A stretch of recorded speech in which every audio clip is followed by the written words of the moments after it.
ঠম সর্বেষু ভূদেষু মদ্ভক্ত লভতে পরম। একটি রস যেমন ক্রমে ক্রমে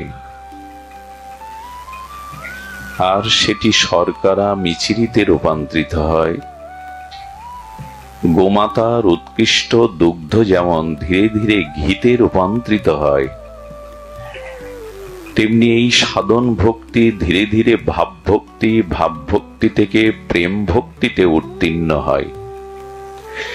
প্রেম ক্রমে ক্রমে বৃদ্ধি পেয়ে স্নেহ, মান, প্রণয়, রাগ, অনুরাগ, মহাভাব হয়। এখন এই যে সাধন ভক্তির ক্রমোন্নতি, এই প্রেম ভক্তি প্রাপ্তি, এটির প্রথমেই বলছেন ব্রহ্মভূত প্রসন্ন আত্মা। আমাদের চিত্তের, আমাদের আত্মার প্রসন্নতা দরকার, সন্তোষ দরকার, আনন্দ দরকার। এটি সবার কাম্য। খুব ধ্যান দিন। ব্রহ্মভূত প্রসন্ন আত্মা। আমরা শোক চাই না, আমরা দুঃখ শোক এটি চাই না। আমাদের আত্মাটা প্রশান্ত হোক, পরিতৃপ্ত হোক, আমাদের হৃদয়ে সন্তোষ থাকুক, আনন্দ থাকুক। এটি প্রাপ্ত হওয়ার জন্য কর্মযোগ, জ্ঞানযোগ, ভক্তিযোগ, মোক্ষযোগের সাথে ভগবান আরেকটি যোগ উল্লেখ করেছেন। সপ্তশতী শ্রীমদ্ ভগবদ গীতায় 4 বার এই শব্দ ভগবান উল্লেখ করেছেন। এই যোগটার নাম হলো বুদ্ধি যোগ। কি যোগ? বুদ্ধি যোগ। দেখুন, মানুষের বুদ্ধি যদি শুদ্ধ না হয়, বুদ্ধি যদি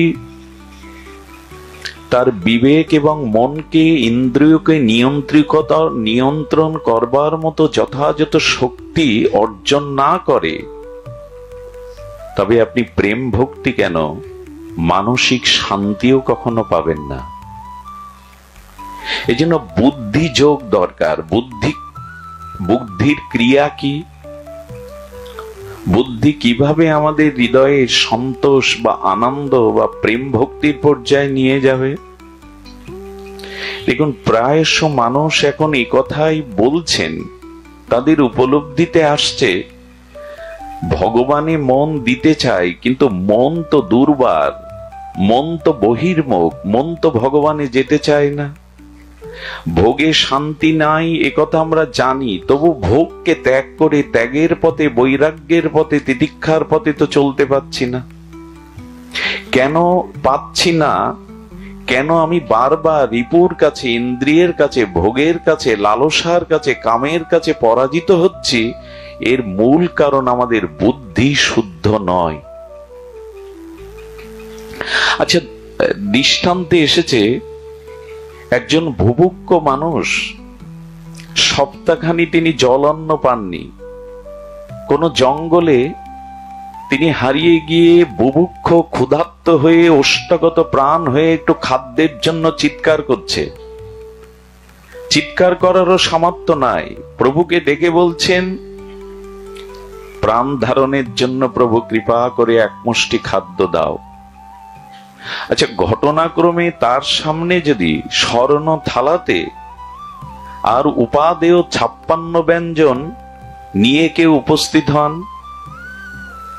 সেই উপস্থিত হওয়ার সাথে সাথে এই বুভুক্ষ ক্ষুধার্ত মানুষটি তার রিপু ইন্দ্রিয় সকল কিছু প্রসন্ন হয়ে তার বুদ্ধি বলছেন ইন্দ্রিয়কে, ইন্দ্র অর্থাৎ হাতকে বলছেন, মনকে বলছেন, তোমার সামনে উপাদেহ আস্বাদ্য 56 ব্যঞ্জন। বুদ্ধি মনকে প্রেরণা দিচ্ছে, মন ইন্দ্রিয় হাতকে প্রেরণা দিচ্ছে যে তুমি মুখে তুলে নাও।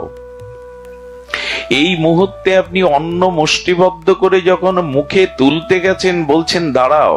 যিনি এসেছেন তিনি বলছেন দাঁড়াও, এটি তো পেতে যাচ্ছ, কিন্তু এতে বিষ মাখানো, এতে বিষক্রিয়া আছে, এটি সেবা করলে এক্ষুনি তুমি বিষক্রিয়ায় মারা যাবে। সঙ্গে সঙ্গে বুদ্ধি নিয়ন্ত্রণ হলো। ক্ষুধায় যদিও দুদিন বেঁচে থাকি, কিন্তু এই খাদ্য খেয়ে মৃত্যু তো অবশ্যম্ভাবী। বুদ্ধি তখন তার মনকে বোঝালো, মন তখন তার হাতরবিন্দ্রকে ফিরিয়ে আনলো, বিষ আমি খেতে পারি না। এই যে মানুষের ত্যাগ, এর জন্য তপস্যা করা লেগেছে।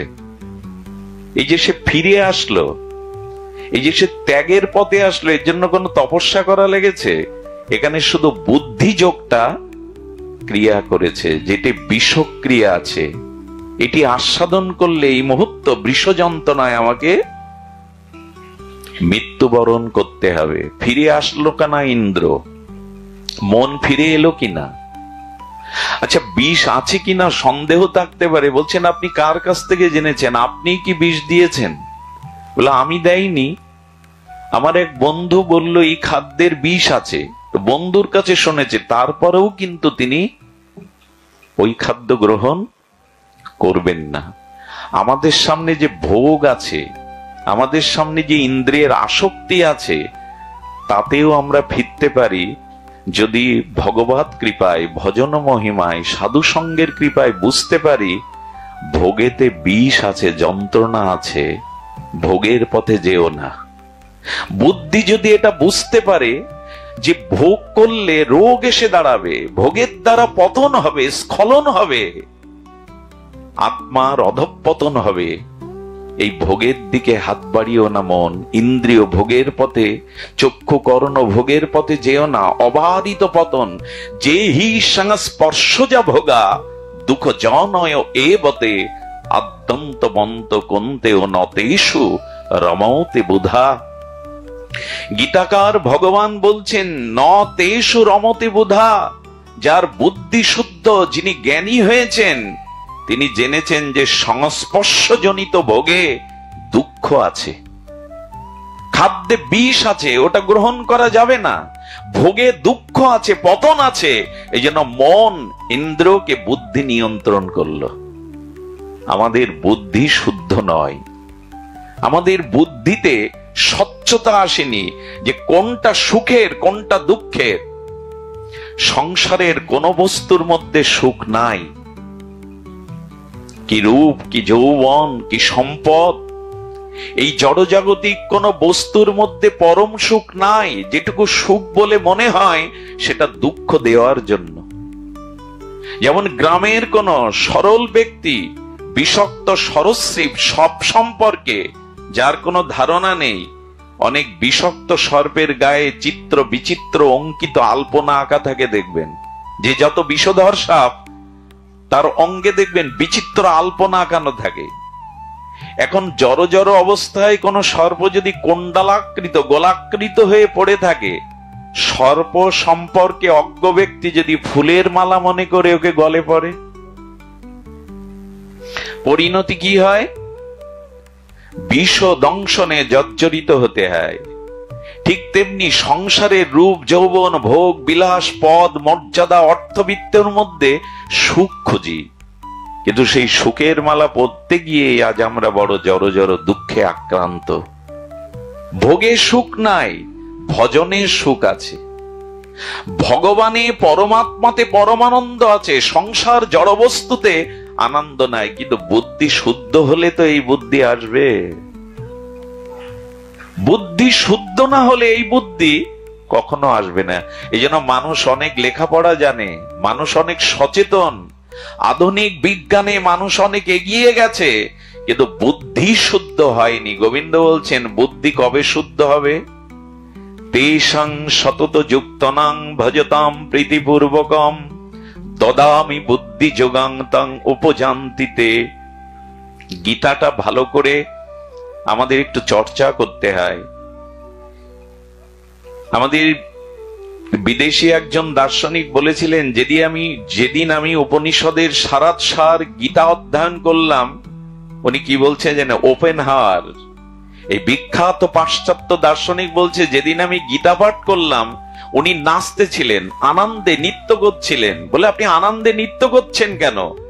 বলেন গীতা পাঠ করে আজ আমার বুদ্ধিকে আমি স্নান করালাম, বুদ্ধিকে শুদ্ধ করালাম। বুদ্ধি শুদ্ধ একমাত্র ভগবানের এই শাস্ত্র অধ্যয়ন, এই শাস্ত্রের চর্চা ক্রিয়া প্রতিক্রিয়া দ্বারা বুদ্ধি শুদ্ধ হবে। গোবিন্দ বলছেন, আমাতে যুক্ত হও, আমাতে ভজন করো, তবেই আমি কৃপা করে তোমাকে এই শুভ বুদ্ধি দান করব। তেষাং সতত যুক্ত নাম ভজতাম প্রীতিপূর্বকাম দদামি বুদ্ধি যোগাম। বুদ্ধিটা আমি তোমাকে দেব। আচ্ছা, বুদ্ধি ভগবানের কাছ থেকে নিতে হবে কেন? শ্রী গুরুর কাছ থেকে নিতে হবে কেন? গীতা শাস্ত্রের কাছ থেকে নিতে হবে কেন? জগতে বিদ্যা শিক্ষা খুব বুদ্ধিমান বুদ্ধিজীবী এদের কাছে বুদ্ধি নেওয়া যাবে না? বলে এই বুদ্ধিতে জগতে প্রভুত্ব করতে পারবে, জগতে ধন সম্পদ বড় পদ মর্যাদা পাবে, কিন্তু আত্মকল্যাণ করতে গেলে শ্রীগুরু কৃপা ভগবত কৃপার বুদ্ধি চাই। এই বুদ্ধিটা ভগবত কৃপাতে আসে। আর এই বুদ্ধি, এই শুদ্ধ বৃত্তি, এগুলি কখন আসে? আসে আমাদের দুটি ক্রিয়ার দ্বারা। দেখুন, অনেক কিছু নিজ চেষ্টা পুরুষার্থের দ্বারা আপনি অর্জন করতে পারেন, কিন্তু সাধু সঙ্গ ভগবানের কথা এটা নিজ প্রয়াসে নিজ চেষ্টায় পাবেন না। ভগবান বিশেষ কৃপা না করলে এ দুটি জিনিস কেউ আজ পর্যন্ত পায়নি। আপনি কর্মের দ্বারা, চেষ্টার দ্বারা, প্রয়াসের দ্বারা, পুরুষার্থের দ্বারা অনেক কিছু লাভ করতে পারেন, কিন্তু সাধু সঙ্গে হরি কথা এটি ভগবানের বিশেষ কৃপা না হলে কেউ লাভ করতে পারে না। এ দুটি প্রভুর বিশেষ কৃপা হবে তবে আপনি পাবেন। বলেন, এরকম বুঝাচ্ছ কেন? আমরা এসেছি, আজকে হাতে সময় ছিল, আকাশ ভালো ছিল, পথে কোনো বাধা আইনি, আমরা চলে এসেছি, এতে আবার ভগবানের কৃপার কি আছে? আপনি আসতে পারেন না এখানে, আপনাকে কৃপা করে ভগবান আজ এখানে এনেছেন। একটি পাও অগ্রসর হওয়ার ক্ষমতা কোনো জীবের নাই। এই জন্য আপনি প্রয়াসের দ্বারা, চেষ্টার দ্বারা অনেক কিছু জগতে প্রাপ্ত হতে পারেন, কিন্তু সাধু সঙ্গ হরি কথা এটি ভগবানের বিশেষ অশেষ কৃপা ব্যতীত কারো ভাগ্য হয় না। এটি জানতে হবে তিনি কৃপা করে এনেছেন।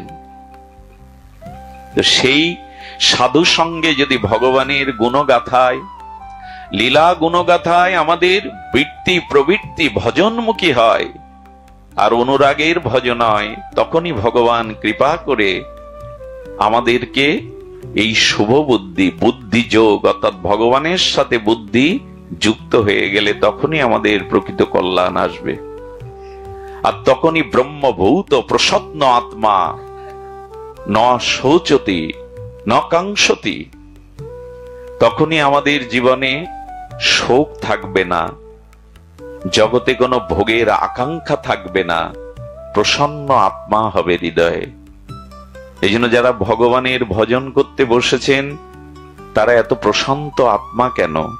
তারা এত চিরায়ত শান্তির আশ্রয়ে আসে কেন? কারণ তাদের শোক নাই, কোনো কিছু পাওয়ার আকাঙ্ক্ষা কামনা নাই, তো তারা হারাবে কেন? আচ্ছা, মোড় পথে দুটো পথ আমাদের সামনে। এই পুনঃ পুনঃ জন্ম মৃত্যু মাতৃ জঠরে কর্ম ক্ষয় না হওয়া পর্যন্ত এই আসা যাওয়া, যতদিন কর্মফল আছে ততদিন আমাদের আসা যাওয়া ফুরাবে না।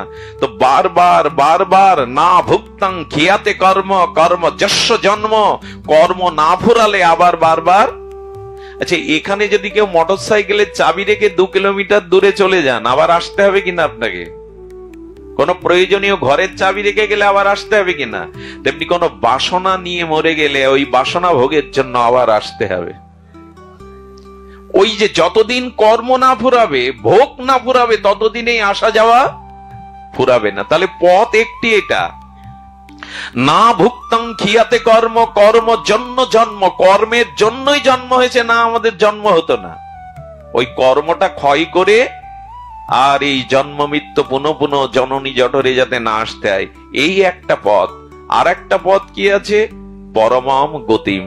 গোবিন্দ বললেন এই সংসারের পথে বারবার আসা যাওয়ার পথ, আর একটা হলো পরম গতির পথ, একটা হলো আমার চরণে আসার পথ। এখন তুমি সিদ্ধান্ত নাও কোন পথের পথিক তুমি হবে। একটা আমার চরণের পথ, আর একটা হলো পুনঃ পুনঃ জন্ম মৃত্যু কর্মফলের পথ, সংসারের পথ। এই পথটা তোমাকে বেছে নিতে হবে।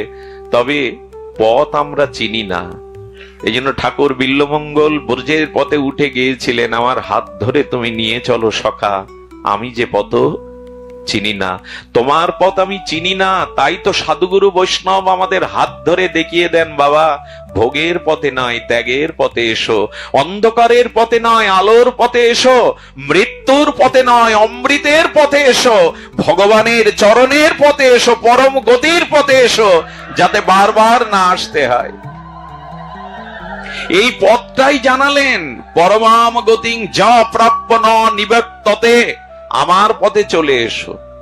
এই পথটাই তো আজ এই ভাগবত থেকে, সাধুগুরু বৈষ্ণবের উপদেশামৃত থেকে, জীবন চরিত্র থেকে আমাদের নিতে হবে যে কোন পথে যাব। হে পথিক, তোমার সামনে এই দুটো পথ, এক সংসারে ফিরে আসার পথ আর এক ভগবানের কাছে যাওয়ার পথ। যদি তা করতে চাও, ভগবানের পথে যদি যেতে চাও, তবে বন্ধু সুন্দরের একটি মূল্যবান বাণী আপনাদের বলি। আমাদের আঙিনার বন্ধু সুন্দর এই মহা উদ্ধারণ লীলাতে তিনি বলেছিলেন, শূন্য থেকো না সদা স্মরণ বই। ছোট্ট কথা, কিন্তু অতল স্পর্শী কত গভীরতা।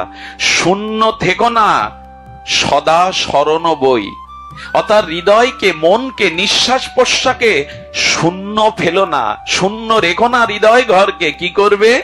অন্য ভাবিও না গুরু গোবিন্দ বই।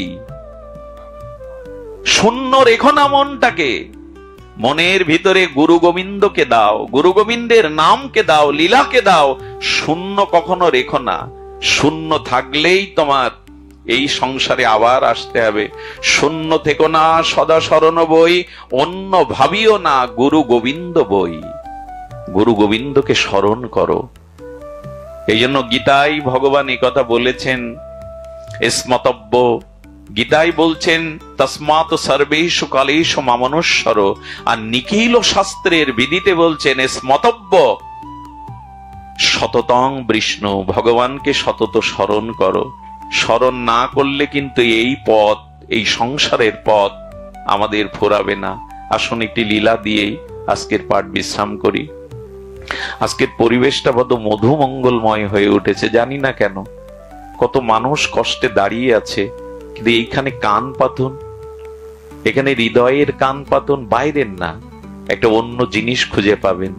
আমি বারবার বলি ভাগবতে আসুন, কারণ ভাগবতে আপনি আসেননি, এখানে অনেক ঋষি মুনিদের আত্মা অলক্ষ্যে এর মধ্যে ঘুরে বেড়াচ্ছে। অনেক অনেক অমলাত্মা, ঋষিদের আত্মা, তারা ভাগবত যেখানে হয়, শুদ্ধ ভক্ত হয়, ওখানে চলে আসে। শুধু কি তাই, আজ রাধা মাধবে এসেছেন, এখানে হনুমানজি এসেছেন। এ আমার গল্প কাহিনী নয়। যেখানে হরিকথা সেখানে হনুমানজি কোনো না কোনো রূপে এসে বসে পড়েন। এই জন্য ভাগবতে আসুন। এইখানের পরিবেশটা একটু লক্ষ্য করুন। এত মানুষ, কিন্তু আমাদের বুদ্ধি কত শুদ্ধ, চিত্ত কত নির্মল। এটাই হলো সাধু সঙ্গের ফলপ্রাপ্তি। শুধুমাত্র আসবার জন্য আসা না নয়, এখান থেকে যেন আমরা কাঁচ ফেলে হীরাটা নিয়ে যাই। বারবার হীরা ফেলে কাঁচ তুলে নিচ্ছি, এখানে এসে যেন হীরা ফেলে কাঁচ তুলে না নেই। আমি বড় গায়ক, আমি বড় বক্তা, আমি বড় ভক্ত, আমার গলায় তো মালা শোভা পায়, এই কাঁচ তুলে নিয়েন না হীরা ফেলে। এখানে বরঞ্চ ভক্তের চরণ ধুলি মেখে নিন, ওটাই হীরা। এখানে ভক্তের কৃপাটা মেখে নিন, ওটাই হলো হীরা। এখানে সম্মান মর্যাদা নিতে যেন কেউ না আসি আমরা। এই জন্য হীরা ফেলে কাঁচ তুলে যেন না নেই, আমরা যেন কাঁচ ফেলে হীরাটাই নিতে পারি। এই অঙ্গ, এই দামি কাপড়ে এখানে যেন ভক্তের চরণ ধুলি অন্তত মাখতে পারি। ভক্তের চরণ ধুলির মধ্যেই আছে এই ভক্তির হীরা, এই ভক্তির সম্পদ। এটি না মাগলে শুদ্ধা ভক্তি কখনো হবে না। অহংকারে মদমত্ত হয়ে যদি ভক্তের চরণ ধুলিতে অভিষিক্ত না হয়, বৈষ্ণব চরণ ধুলি অঙ্গ না মাখি, কোনোদিনই অনুভব হবে না, অনুভব হতে পারে না। বৈষ্ণবের চরণ রেণু ভূষণ করিয়া তনু, যাহাতে অনুভব হয় ঠাকুর মশার এই মহাবাণী। এইখানে যে ধুলি, এই ধুলি কেবল অনুভব দিতে পারে। এই ধুলি আমাদের চেতনাকে জাগ্রত করতে পারে। আসুন আমরা সেই লীলা কেন শ্রবণ করব? যাতে অন্য সময় হরিনামের সাথে লীলাগুলো স্মরণ করতে পারি। দেখুন, যারা হরিনাম করেন তারা ভাগ্যবান ভাগ্যবতী, কিন্তু আরো ভাগ্যবান হয়ে যাবেন নামের সাথে যদি লীলা স্মরণ করতে পারেন। সেই লীলা, আপনার ছোট একটি লীলা মনে পড়ল সুধীজন। আপনারা জানেন গজেন্দ্র মক্ষম লীলা, ভাগবতের বিশেষ এই গজেন্দ্র মক্ষ লীলায় এসেছে গজেন্দ্র মানে হস্তি। আচ্ছা, হাতির মাথায় আর কতটুকু বুদ্ধি থাকতে পারে, কিন্তু এই হস্তি জঙ্গলের রাজাধিরাজ, তার স্ত্রী আছে, অর্থাৎ মায়া স্ত্রী রূপ হস্তি, আর সেই মায়া স্ত্রী রূপের উদরে হাতি অনেকগুলো তার পুত্র কন্যা নাতি নাতনি নিয়ে বিরাট সংসার জঙ্গলে। এই জঙ্গলে থাকতে থাকতে গজেন্দ্র অর্থাৎ হস্তি বলছে স্ত্রীকে, পুত্রকে, নাতি নাতনিকে, চলো এই জঙ্গলের মধ্যে স্বচ্ছ সরোবরে পদ্ম ফুটেছে, সেই পদ্ম ফোটা স্বচ্ছ সরোবরের নির্মল জলে আমরা একটু অবগাহন করে আসি। এমন মানুষ বেড়াতে যায় না, কক্সবাজারে যায়, কুয়াকাটায় যায়, দার্জিলিং যায়, ওরাও একটু বেড়ানোর ছলে এসেছে। সবারই তো একটু গতানুগতিক জীবন থেকে শান্তি স্বস্তি চাই। সুধীবৃন্দ, গজেন্দ্র যখন এসেছে, খুব ধ্যান দিয়ে শুনুন, এটি বলেই আমি পাঠ রাখছি। খুব এই লীলাটি বা এই চরিত্রটি আমার বড় প্রিয়, এই জন্য আপনাদের হৃদয়ে অনুরাগ জাগাতে পারে এই লীলা যদি ধ্যান দিয়ে শোনেন। গজেন্দ্র গিয়ে সেই বনের মধ্যে সরোবরের মধ্যে প্রস্ফুটিত নির্মল স্বচ্ছ জলে নেমেছেন। আর হাতি যদি সরোবরে নামে, পদ্মের শোভা থাকে তো, পদ্মের শোভা, হাতি জল ঘুলিয়েছে, আর এই স্নান করতে করতে দেখছে জল ঘোলা, আমার এই ছোট পুত্রটার গায়ে ঘোলা জল দেব। তখন গজেন্দ্র করেছে কি, জল খেলতে খেলতে আরো গভীরে গেছে সরোবরে, ওইখান থেকে সুর দিয়ে স্বচ্ছ জল তুলছে যাতে পুত্রের গায়ে স্বচ্ছ জলে স্নান করা যায়। কত মমতা!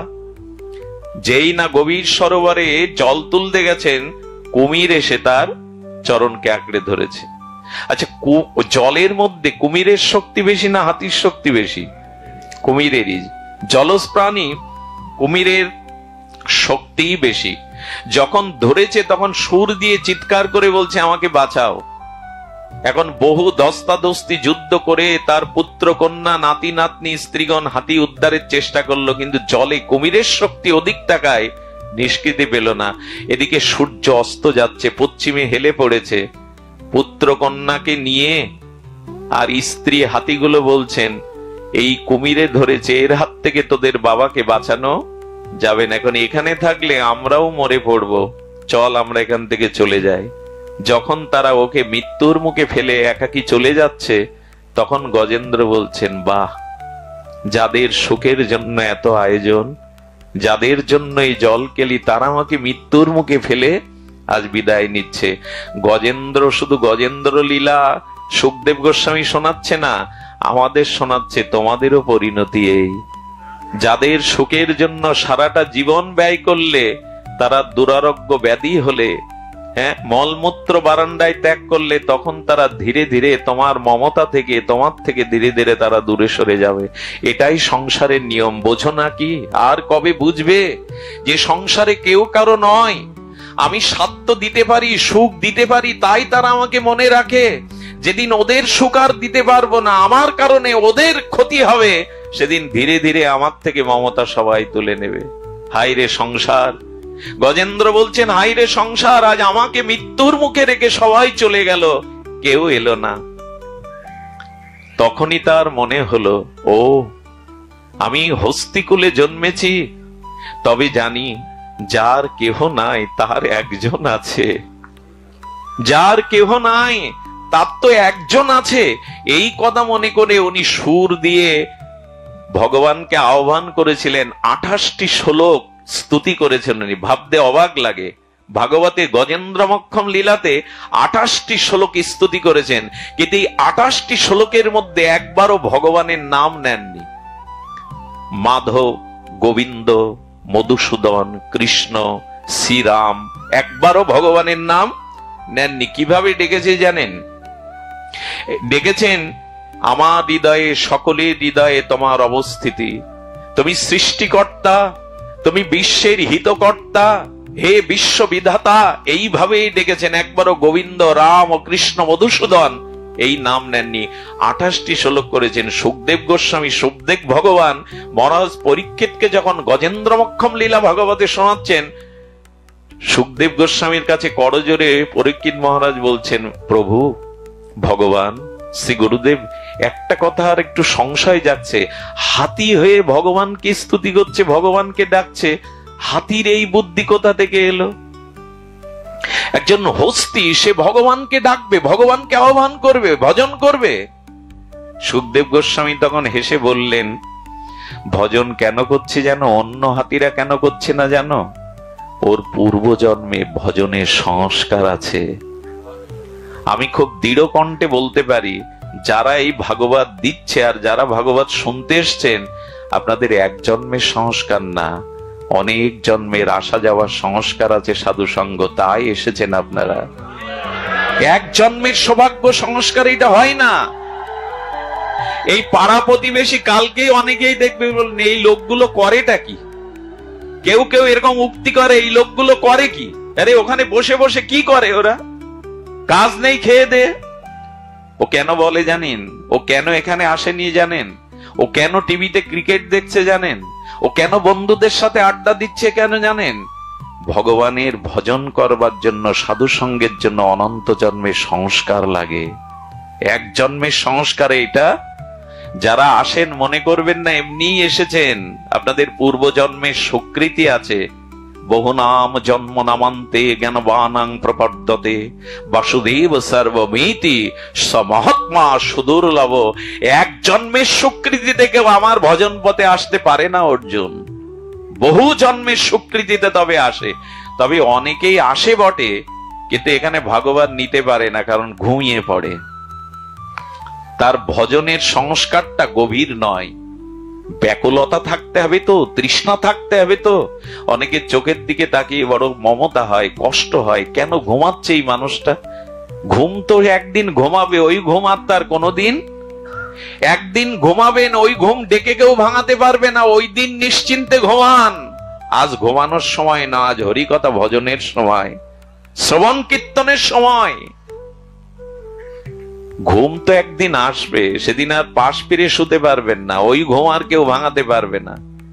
হরিকথাতে যদি রুচি না হয়, অলসতা আসে, ঘুম আসে, জানবেন ভজনের সাথে সাথে কিছু অপরাধ এসে হৃদয়ে বাসা বেঁধেছে। এই জন্য হরিকথাতে রুচি হয় না। খুব সতর্ক থাকতে এই জায়গাটায়। বারবার ঘড়ি দেখতে নেই, বারবার ব্যাকুলতা হতে নেই, কারণ দেহ এখানে, মন চলে গেছে ঘড়ির দিকে। ভজন করছেন না আপনি, সাধু সঙ্গে আসেননি আপনি। এইখানে অন্তত ঘড়িটা, আচ্ছা এইখানে তো ঘড়ি দেখি আমরা, মোবাইলেও দেখি। জীবন ঘড়িতে দেখেছেন আর কত সময় বাকি আছে? বারবার এই ঘড়ি সারা জীবন দেখলেন, জীবন ঘড়ি তো দেখলেন না আগামীকালের সূর্য আমার জন্য উঠবে কিনা। তখন বলছেন পরীক্ষিত মহারাজ, শুনুন হে রাজসী, হে রাজন শুনুন, উনি এখন হাতি হতে পারেন, কিন্তু পূর্বজন্মে উনি হাতি ছিলেন না। ইনি ছিলেন রাজা ইন্দ্রদুম্ন। ইনি বসে বসে ভজন করছিলেন। খুব ধ্যান দিয়ে শুনতে হবে কথাটি, আমি বেশি সময় নেওয়ার আমার অধিকার নেই। তো গত জন্মে উনি রাজা ইন্দ্রদুম্ন, রাজা হয়েও ভগবানের ভজন করছে, ধ্যান করছে। ওনার গুরুদেব অগস্ত্য ঋষি এসেছিলেন। ওনার গুরুদেবের নাম অগস্ত্য ঋষি। অগস্ত্য ঋষি যখন এসেছেন, উনি গুরুদেবকে দেখে দর্শন করে উঠে দাঁড়াননি, সম্মান মনে মনে করেছেন। এই দেখুন একটা জিনিস, আপনি ভজন অল্প করুন, কম করুন, কিন্তু মনহৎ চরণে, ভক্ত চরণে, গুরু চরণে কোনো অপরাধ করবেন না। ভজন অল্প করলেও পার পাবেন, কিন্তু মহৎ চরণে অপরাধ করলে পার পাবেন না। এই জন্য শাস্ত্রে বলছে, বৈষ্ণব দেখলে আনন্দে হাসতে হয়। আজ বৈষ্ণব দেখা হয়ে গেল, এ না করলে অপরাধ হবে। ভক্ত দেখলে, গুরুদেব দেখলে উঠে দাঁড়াতে হয়। আমরা রাধাকুণ্ডে দেখেছি, যখনই পাঠক আসেন, আচার্য আসেন, সবাই উঠে দাঁড়ায়, অভিনন্দন করে। এগুলো রীতি, না হলে বৈষ্ণব অপরাধ হয়। ভক্ত দর্শন, বৈষ্ণব দর্শনে যদি হৃদয়ে আনন্দ না হয়, জানবেন অপরাধ হয়ে গেল। ভক্তকে দর্শন করে, গুরুকে, মহাত্মাকে দর্শন করে উঠে দাঁড়াতে হয়।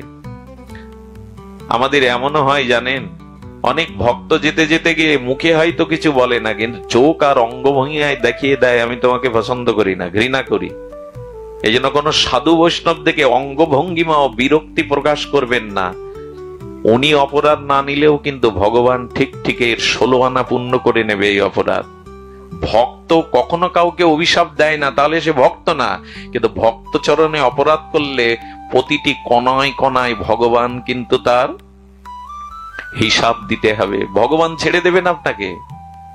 আর এই উজ্জয়িনীতে আজকাল তো অনেকেই আছে ভগবানের প্রচার, দেবদেবী প্রচার বন্ধ করে নিজের প্রচার শুরু করে। অনেকেই আমার মতো অথবাগা আছে। উজ্জয়িনীতে একজন বলল সব রেখে দাও, কালী কৃষ্ণ দুর্গা রেখে দাও, আমার ছবি ফটকটা লকেট করে টানিয়ে রাখো। পদ্ম ফুলের ওপর তার ছবি দিয়ে সে ভগবানের মতো প্রচার করছে। আর বললেন এই দেব দেবী উপাসনা এটা বেদে নাই, সনাতন ধর্ম, এই সব প্রচার করছে। করতে করতে একদিন ভক্তরা গিয়ে বলছেন এক শিবলিঙ্গের ওখানে জল ঢালে, বললো তোমাদের নিষেধ করেছি না, এ পাথর কি করতে পারে, কি বলবো আপনাদের। ও সবার কাছে বাহাদুরি দেখাতে গিয়ে শিবলিঙ্গে প্রস্রাব করে দিল, লঘু সংজ্ঞা করে দিল। বললো করুক তো, পাথর আমাকে কি করবে, করুক। ওদের এই প্রচার করতে গিয়ে যখন এই করে বসলো, 3 দিনের মাথায় গলিত কুষ্ঠ দেখা দিল, ছিদ্র হয়ে গেল প্রতিটি অঙ্গ, আত্মহত্যা করতে বাধ্য হলো। এই জন্য মহৎ অবজ্ঞা কখনো করবেন না। কোন শুদ্ধ ভগবানের প্রিয় ভক্তকে সে অন্যায় করলে, সে দোষ করলে সে ভুগবে। আপনি সমালোচনা করে দোষের ভাগী হতে যাবেন না। কি হবে, আপনি তা সংশোধন করতে পারবেন? গুরুদেব পারে, আচার্য পারে কারো দোষ ধরিয়ে দিতে, আমি আপনি না। আমাদের কথা ওরা নেবে না। এই জন্য মহৎকে দেখলে, গুরুদেবকে দেখলে, অগস্ত্য ঋষিকে, গুরুদেবকে দেখে রাজেন্দ্রদম্ন বসে রইলেন। বললে বাহ, গুরুকে দেখে উঠে দাঁড়ালি না, সম্মান দেখালি না, তবে যা হাতির মতো যখন বসে থাকলে হাতি হওয়া। এই হাতি হয়ে এলো গজেন্দ্র। এই জন্য মহৎকে শ্রদ্ধা করবেন।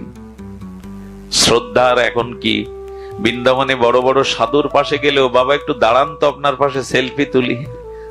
সাধুর ঘাড়ে হাত দিয়ে সেলফি তোলার যোগ্যতা আমার আছে? ভগবানের বিগ্রহকে পেছনে রেখে আমি সামনে রেখে সেলফি তুলি, এগুলো একরকম অন্যায়, এগুলো এক রকম অপরাধ। সাধুর চরণে বসে তুলুন, আপত্তি নেই। কাঁধে কাঁধ দিয়ে তোলার মতো ভজন আপনি করেননি। বিগ্রহ পেছনে আপনি সামনে সেলফি তুলছেন। আমি মাঝে নেটে দেখলাম একজন মা ছবি তুলেছে দুর্গা মায়ের সামনে, তার দেহটাকে দিয়ে পুরো দুর্গাকে ঢেকে দিয়েছে মুখ চোখ। এইসব করতে যাবেন না, এসব বাহাদুরি ভালো নয়। ভগবানকে পেছনে রেখে সামনে দাঁড়িয়ে সেলফি তোলা এটা ঠিক নয়। এই জন্য এগুলো সতর্ক হন। সাধু দেখলেই মনে হয় না যেন আমি কাঁধে কাঁধ দিয়ে পাশে বসে ছবি তুলি। মর্যাদা দিতে হবে, যার যেটুকু ভজন করে তাকে ততটুকু মর্যাদা দিতে হবে। আরে হরিদাস ঠাকুর সারাটা জীবন পুরীতে থাকলেন, জগন্নাথ মন্দিরে জগন্নাথ দেখতে যাননি। আমি পামর, আমি স্খলিত, জগন্নাথ দেখার যোগ্যতা আমার নাই। দূর থেকে আড়াল থেকে জগন্নাথের চক্র দেখতেন উপরে। নিজেকে কতটা হীন জ্ঞান করতেন, কতটা মর্যাদা দিতেন। আমি যবন কুলে বড় হয়েছি, এই জন্য জগন্নাথ দর্শনের অধিকার আমার। কত বড় মর্যাদা দিতেন এনারা। রূপ সনাতন কখনো মহাপ্রভুর সামনে দাঁড়াতেন না। এই মর্যাদা হয় সাধুর ভূষণ। মর্যাদা যার নেই সে ভক্ত না, সে সাধু না, সে ভজন পথেই আসেনি। যে শ্রেষ্ঠকে বড়কে মর্যাদা না দেয়। মর্যাদায় নারীর যেমন, সদবা নারীর যেমন শাখা সিঁদুর তার ভূষণ, ভক্তের ভূষণ হলো অন্যকে মর্যাদা দেওয়া, শ্রেষ্ঠকে মর্যাদা দেওয়া। সুধীজন, যার যেটুকু মর্যাদা সেটুকু রক্ষণ করবেন, না হলে এই গজহস্তি হয়ে আজ আসতে হলো রাজা ইন্দ্রদুম্নকে। এই জন্য বললেন সংস্কার না থাকলে কেউ ভজন করে না। সুর তুলে 28টি শ্লোকে স্তুতি করেছে, হে পরমাত্মা, আমার হৃদয়ে, সবার হৃদয়ে তোমার অবস্থিতি, তুমি সর্বভূতে আছো, তুমি অনুপরমাণুতে আছো, এইভাবে স্তুতি করেছেন। যেই স্তুতি করছেন সঙ্গে সঙ্গে, আচ্ছা এত স্তুতি করছেন, দেবতারা শুনতে পায়নি? ব্রহ্মাও শুনতে পেয়েছিল, দেবতারা, ওরা এগিয়ে আসেনি কেন? ব্রহ্মা কি বললো জানেন? ও তো আমায় ডাকছে না, ওর যা স্তুতি তাতে মনে হয় পরমাত্মা ভগবানকেই ডাকছে, আমাকে ডাকিনি। দেবতারা মনে করছে আমাকে না ডাকলে আমিও যাব কেন? এই ভগবান আর অন্যদের মধ্যে এই পার্থক্য। কই ভগবানের তো নাম নেয়নি। বৈকুণ্ঠ থেকে শ্রীমান নারায়ণ গরুরের পিঠে উঠে দ্রুত আসছে, গরুরের পাখনাতে সামবেদীয় মন্ত্র গীত হয়, সেই গরুরের পিঠে উঠছে আর কুমিরটা ততোধিক টেনে নিয়েছে, আর একটু অল্প জল বাকি আছে কুমিরটাকে জলের মধ্যে নেবে। ভগবান তখন দেখছেন আমি যদি গরুরের পিঠে যেতে যাই, আচ্ছা বিমানে এলে ল্যান্ড করার পর একটু দেরি লাগে না নামতে? গোবিন্দ চিন্তা করেছেন আমার ভক্ত তো এত দেরি করলে এতক্ষণ জলের মধ্যে কুমির নিয়ে যাবে, তাই গরুরকে ছেড়ে দিয়ে ভগবান লাভ দিয়েছে। ধন্য ভগবানের কৃপা, ধন্য তার করুণা। গরুরকে ছেড়ে দিয়ে উনি লাভ দিয়েছেন যে নামতে গেলে গরুরের পিছর দেশ থেকে দেরি হয়ে যাবে। আর ভগবান যখন ভক্তের রক্ষার জন্য নেমে আসছেন, ভক্ত বৎসল গজেন্দ্র দুটো চোখ দিয়ে দেখতে পীতবরণ, চারি হস্ত শঙ্খ চক্র গদা পদ্ম, তার উজ্জ্বল জ্যোতিতে আকাশ যেন আলোকিত হয়ে গেছে চারিদিকে। এই দিব্য জ্যোতির্ময় ভগবানের চিন্ময় রূপ দেখে আর কুমিরের যন্ত্রণা, মৃত্যুর কথা, ভগবানকে দেখলে আর মৃত্যুর যন্ত্রণা থাকে? যেই দেখেছেন বললেন ভগবান তুমি কমল বড় ভালোবাসে, এই জন্য পদ্ম ফুল ভগবানকে দিতে হয়। পদ্ম ভগবানের খুব প্রিয়, তুলসী বাগান আর পদ্ম বাগানেই ভগবান বেশি থাকেন। আচ্ছা গোবিন্দে ভগবানের হাতে কি আছে? শঙ্খ চক্র গদা পদ্ম। পদ্ম ফুল ভালোবাসেন বলেই তো শ্রীহস্তে রেখেছেন। ভগবানের চরণের বর্ণনা দিতে গিয়ে কি বলেন? চরণ কমল পদ্ম। তার হাতটাকে কি বলে? কর পল্লব। অর্থাৎ সবকিছু গোবিন্দের নয়নকে বলে কমল আখি, অর্থাৎ কমলের সাথে প্রিয়তা আছে। হাতি দেখলো অনেক পদ্ম ফুল ফুটে আছে, আমি আর ভগবানকে কি দেব? কিছুই তো দেওয়ার নেই, তাই একটা পদ্ম তুলে ছুড়ে দিয়েছেন, ভগবান ওটা হাতে করে নিলেন ভক্তের দেওয়া। নিয়েই উনি নেমেই সুদর্শন চক্র দিয়ে দুইজনকে টেনে তুললেন, কুমির এবং গজেন্দ্রকে। কুমিরের মস্তকটা সুদর্শন চক্র দিয়ে কেটে দিলেন, গজেন্দ্রকে নিয়ে উনি বৈকুণ্ঠে চলে গেলেন। বৈকুণ্ঠে গিয়ে যখন বৈকুণ্ঠ নারায়ণ বৈকুণ্ঠ পরিকার যাচ্ছেন, বৈকুণ্ঠে যেতে গেলে তার আর জন্ম মৃত্যু থাকে না, চারি হস্ত পরিকর হয়ে যায়। আর বৈকুণ্ঠে যখন কেউ যায় তখন ওখানে অভিনন্দনের জন্য বরণডালা সাজায় পরিকররা, বলে আজ আমাদের ভগবান একজনকে আনতে যাচ্ছেন আমাদের পার্শ্বদকে, ওরা বরণডালা সাজিয়ে অপেক্ষা করছে। ভগবান গিয়ে দেখছেন গজেন্দ্রকে বৈকুণ্ঠ পরিকরে নিয়ে যাওয়ার আগে আর একজন নূতন পরিকার পাশে দাঁড়িয়ে। কমলা দেবী লক্ষ্মী দেবী বলছেন এ কে? এই নূতন বৈকুণ্ঠের পরিকার এ কে? বললেন প্রভু ওকেই তো আপনি আনতে গিয়েছিলেন। বলে আমি তো আনতে গিয়েছিলাম গজেন্দ্রকে, ও কে? লক্ষ্মী দেবী যে কথা বলেছিলেন আজকের অনুষ্ঠানে একটু সার কথা। লক্ষ্মী দেবী বললেন প্রভু ও কে জানো? ওই কুমিরটাই।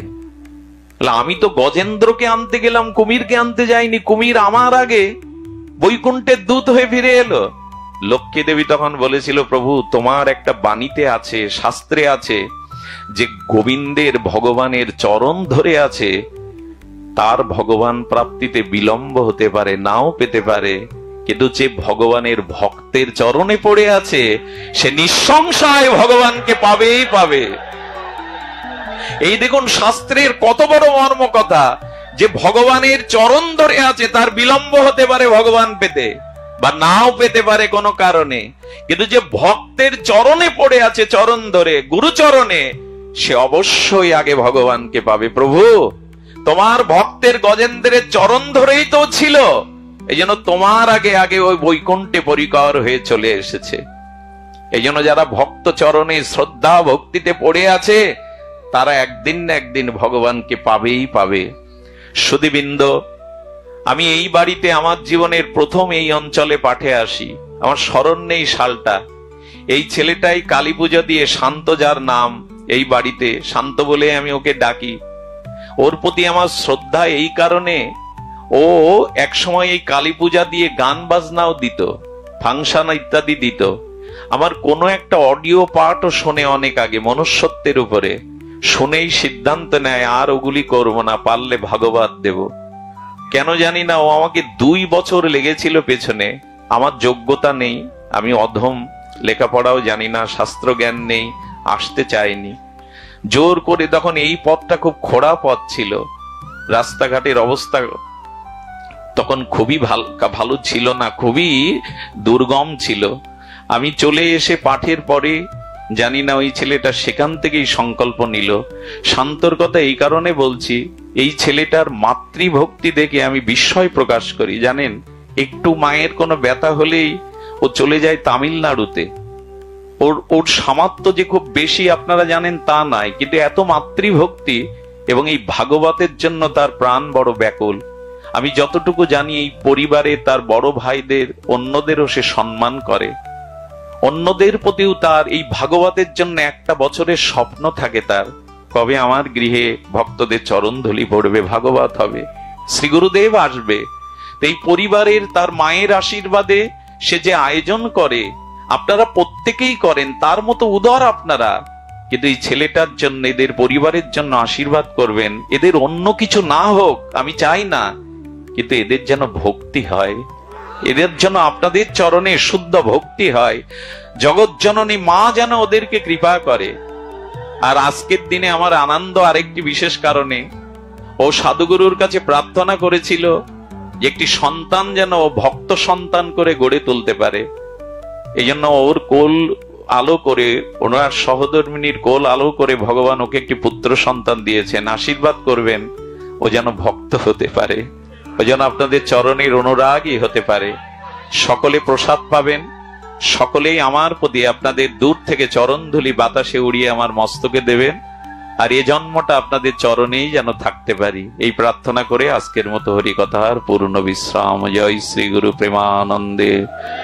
আমাদের ধনঞ্জয় কৃষ্ণ দাস, তার কিছু গ্রন্থাবলী আছে,